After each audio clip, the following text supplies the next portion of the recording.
Listen, I'm not gonna pretend that I am a good GM in any capacity, or that I can teach you how to be a good GM. However, I can teach you how to not suck as a GM, which in most circumstances should be sufficient. I have GM'd a variety of systems a couple of times. I would consider myself to not suck as a GM. Also, if you have no idea what the fuck I'm talking about, you city people might know the term GM, Game Master, as DM, Dungeon Master. Don't worry, you'll get used to it once you spend some time out here in the wilderness. So how do you not suck as a GM? Well, the most essential and core thing that it boils down to is that you have to know your game. And by that I don't mean the rules of the system that you are GMing. In that regard, know the basics of it, know how to do like ability checks and how combat works, but don't worry about the nitty-gritty stuff. Most people are not very good at remembering complex rule sets, it turns out. I am worse at it than the overwhelming majority of people who are already very bad at it, and I get by just fine. Something very useful for that I don't do is have a GM screen, because it's very convenient to be able to look up all of the important rules at a glance, and it also includes all of those nice tables that you will forget the moment you have read them. Do have a book on hand in order to look up a rule if you really have to, and do take the time to do that when you feel it's necessary. Just don't take too much time. When in doubt, make a ruling that makes sense to you, jot it down for future reference, and just keep on going. If you do happen to have a rules lawyer type person at your table whose only purpose in life seems to be to outsmart you in the rules at every turn, pretend like you're getting a phone call from their mum asking if she left her bra on your lampstand last night, and also to tell her hellspawn offspring that you are the GM and you can do what you want. The rules are there to serve you and facilitate the fun of the players, not to impede play. Or do this is what I like to do, enlist the rules lawyer of the group or someone who just knows the rules very well as your personal rules repository. So anytime you don't know how something works, you can ask them. Of course, if this player is an opportunistic sack of shit who will lie and cheat at every opportunity to get an advantage for themselves or the group, feel free to kick them out of the table. This is probably never going to be necessary. Most players are good, honest people who understand that cheating and lying don't actually serve the fun that they're all trying to have. Put your foot down only when it's really necessary, because at the end of the day, the fact that they can kiss the ring or go eat shit is always true. You don't have to remind them of it. What I really mean by know your game is that you should know what kind of game you will be playing ahead of time. You should know and understand your format of play, which many people are for some reason surprised that there's a lot of different formats of play. You might be running a one-shot, you might be running a complex world-spanning campaign with a super intricate plot behind it. You might be running just a sandbox where everything that happens because the players do it. You might be running a West Marches type of game with a rotating cast of characters. And you can transition from one style to the other in a flexible manner if you know that that is what you're doing. A big mistake that many GMs make is that they will plot out this huge campaign world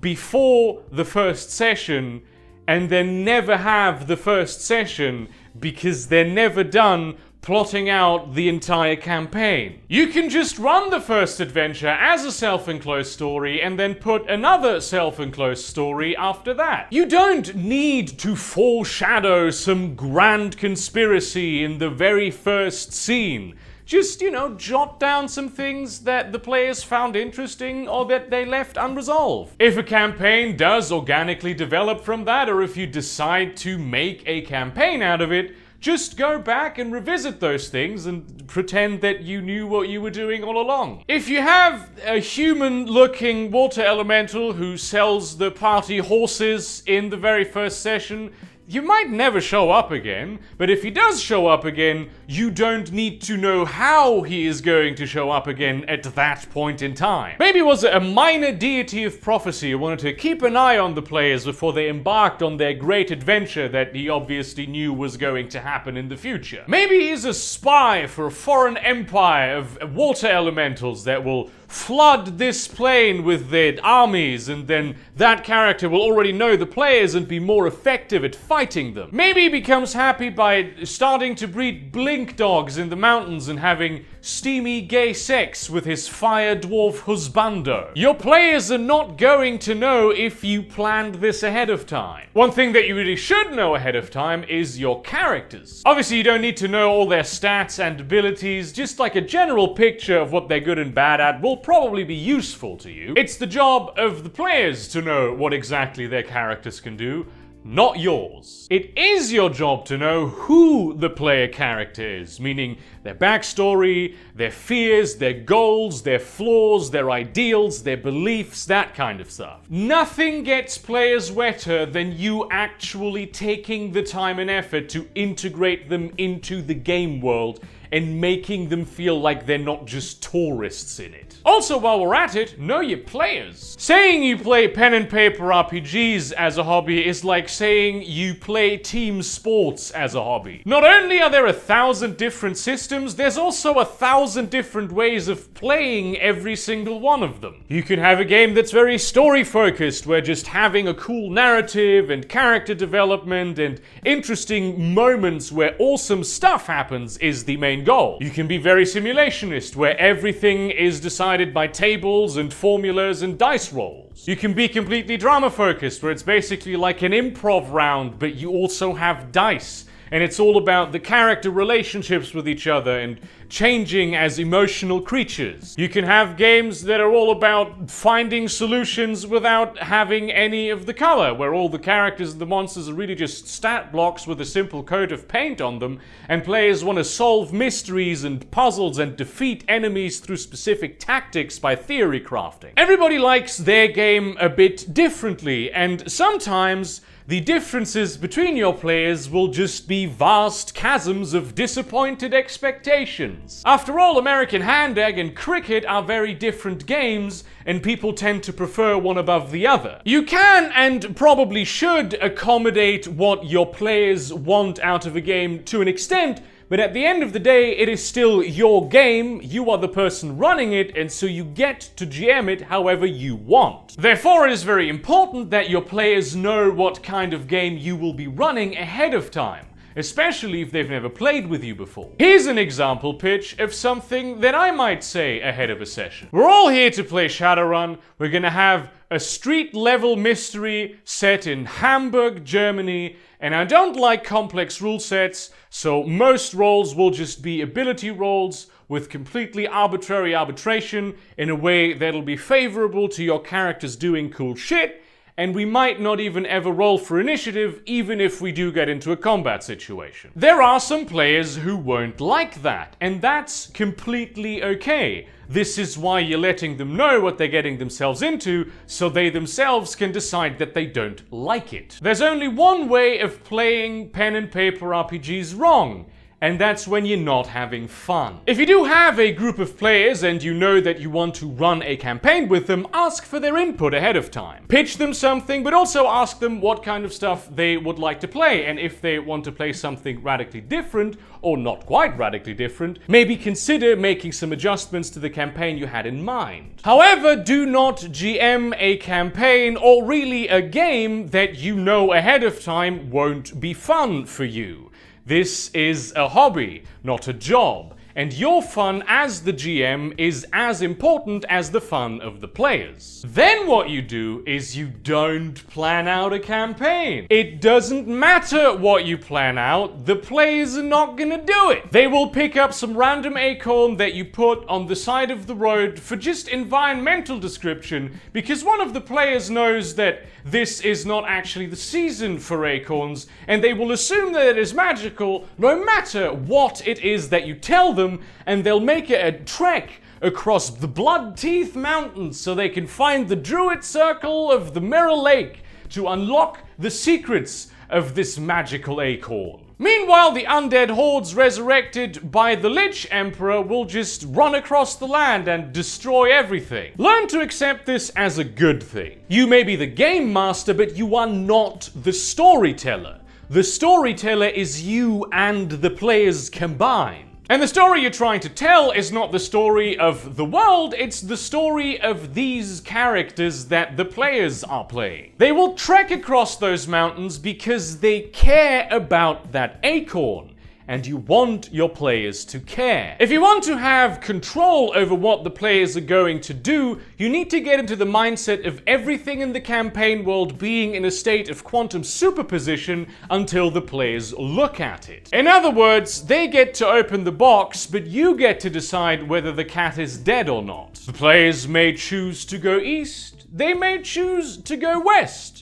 But no matter what they choose, after 2 days' journey, they will find themselves in the town where you have placed your next adventure hook. Because it turns out the acorn actually is magic, and you can, if you find out how to do a certain ritual, grow a magical tree from it in minutes. And if you use the wood from that tree, it's very effective against the undead because it comes from a spirit of that forest who wants to do their part in fighting the undead menace. It's not railroading if they can't see the tracks. I do tightly planned campaigns every once in a while. And I only plan like a couple sessions ahead and have ideas for like the bigger plot as such.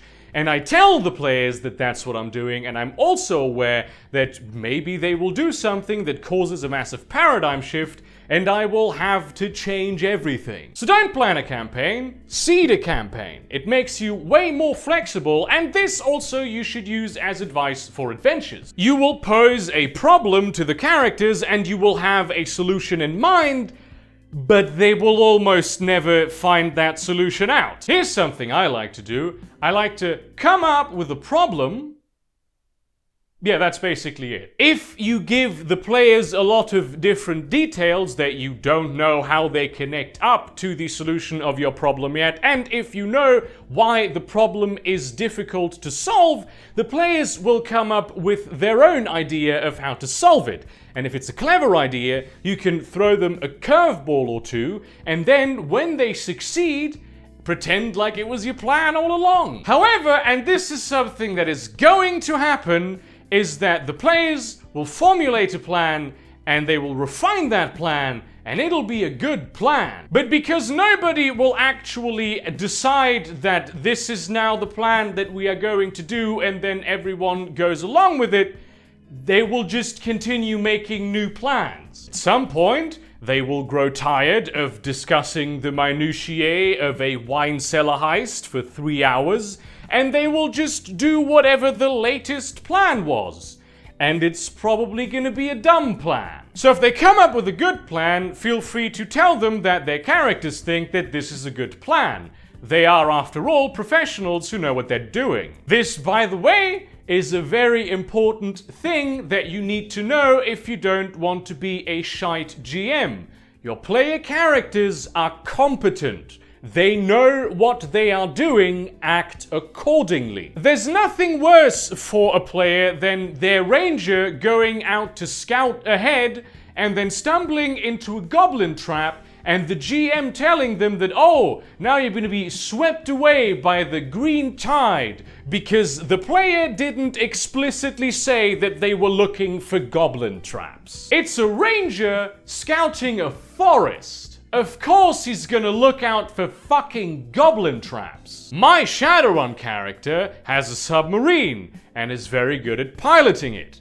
I do not have a submarine and I don't know how to pilot a submarine. Yet still, my character continues to have a submarine and he continues to be very good at piloting that submarine. He's not gonna commit some stupid rookie mistake just because I, a rookie, would have committed that stupid rookie mistake. Also, if a player fails an ability roll, you should make it so they didn't fail because they were suddenly incompetent. If the ranger rolls super poorly in the scouting check, they will fall into the goblin trap because it's a kind of goblin trap unlike anything they've ever seen before. My Shadowrun character fucks up a submarining roll, it's because one of the fuses blew out. The assassin scaling the tower will slip because there's bird shit on one brick that wasn't supposed to be there. It is true that people who are good at things make mistakes all of the time, but most of the time it's because of some externality. It doesn't make any sense for someone who is very good at surgery to suddenly be very bad at surgery because the dice said so. Don't play against the players,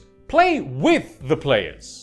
Unless, of course, the kind of campaign where the GM plays against the players is the kind of campaign that you like to play, because some people do that for some reason. Not that there's anything wrong with that. Back to campaigns and seeding them, don't bother seeding everything. I cannot stress enough how unimportant it is to have a fully constructed campaign before you start playing. All you need to have is material for one game session and some cool ideas that will make the world feel alive. You also don't need maps for everything. If you're gonna travel a lot, like a simple overland map, probably going to be quite useful. But the thing that the players really need to know about is the stuff that their characters are perceiving at right this moment. And that's the stuff you need to get good at describing. If you're gonna describe the cave where there's a secret lever as you are in a cave, and then there is the one boulder that looks weird, I wonder what that is. Describe the light falling in through holes in the ceiling, and the vines dangling down from them, and the glowing mushrooms on the stalactites farther outside of where the light is, and then maybe the bat droppings that are in the deepest crevices of the cave. It allows you to be just so much more flexible. And yes, I do hear you people who are waiting for my Shadowrun New Orleans campaign. It's just that I need to finish this custom annotated map that I've been working on for probably a year now, which essentially amounts to like 100,000 word world-building document. For you see, I am the exception to the rule, and I get to not take my own advice because it's in character for me to be a stubborn bastard. Speaking of stubbornly doing things the old-fashioned way, you don't need to start your game in a tavern. You can go so far as to just drop the characters right into the adventure and tell them, this is where you are, the Senator of Space has given you the job to find this elusive pirate ship, and you have accepted that job. Go. There is nothing more tedious and time-wasting than spending an hour convincing the characters to go on the mission that the players know they will go on anyway. All that being said, of course, if you want to start your adventure in a tavern, go ahead. If your players just dally around and don't really do anything, make things happen to them. This is not a video game. There are people out there who are taking their own actions to achieve their own goals. Have your world act upon your players. It'll make them feel like they're in a living place. Speaking of immersion, you do not owe your players any numbers. You do not have to tell them any ability scores, any hit points, any crits, any rolls, nothing. These are your numbers and you will give them out at your pleasure. If you want to make decisions based on where in the litter box your cat shat this morning, you are free to do that and you do not have to explain yourself to anyone. If a player asks you a question about something that you hadn't considered before, which is going to happen, take your time coming up with a good answer. There is nothing worse than shooting your own adventure in the foot because you had to come up with something immediately. And while we're on the subject of time, don't make shit last long just because it lasts long. Yes, a 5-day trek through the wilderness is a long time, but you don't need to have a combat encounter every day and an ambush every night. This is a scourge that I blame random encounter tables on. Just describing the journey well, making the characters do some ability checks maybe, should be sufficient. If you have a cool encounter that you maybe lifted off a random encounter table, feel free to put it in if you find it appropriate. But don't just release a pack of rabid wolves on the players simply because because you feel the urge to make the long journey be a long time at the table. If you read or watch an interesting story, you will notice that generally speaking, they will cut out all the boring bits. That's what you're trying to do. At the end of the day though, the most important thing that you can do to not be a shite GM is to always keep learning. Ask for feedback after sessions, and know to accept but then mentally discard feedback that is not good feedback, because you will get that also. Be in other GM's games as a player. If they do something cool, steal it. If they do something that you don't like, make sure you don't do that. Don't worry about sucking. Even the best GMs have a bad session or two because something unexpected happens, the players go apeshit, your dog died. If the players expect you to be some idealized Matt Colville Guy Sklanders hybrid at all times, fuck them, because they don't know how difficult GMing can be. Sometimes you will think that you sucked in a particular session even though you didn't. Probably what happened is that the players didn't do what you had planned for that session, but instead went off on a wild goose chase and you were busy dangling carrots in front of them all the time. If at the end of your session, your players had fun, you have succeeded as a GM. Some people will tell you that you shouldn't feel disappointed that your players didn't uncover your cool plot or they missed this interesting Easter egg that you put in. I say you have every right to be disappointed by that. Just know that this doesn't make you a bad GM, it doesn't make them bad players, and you can just reuse the thing. Nobody knows it was there. Especially with like a different group with new players. How would they know? Because that's the thing. You decide whether or not the cat is dead, or maybe if there's a dog in the box now. Thank you very much for watching this video that's like got a lot longer than I had anticipated it would go. Like this video, subscribe to the channel, tell me what you think, tell me your tips that you have, and share this video to your relevant communities, but do not spam them. Consider supporting me on Patreon or Subscribestar, maybe buying some of the merchandise that I have, or buying my short story collection. And in that spirit, now that you know how to not be a shit GM, maybe go to GMs who are actually good and find out how to be a good GM. And see you around, cunts!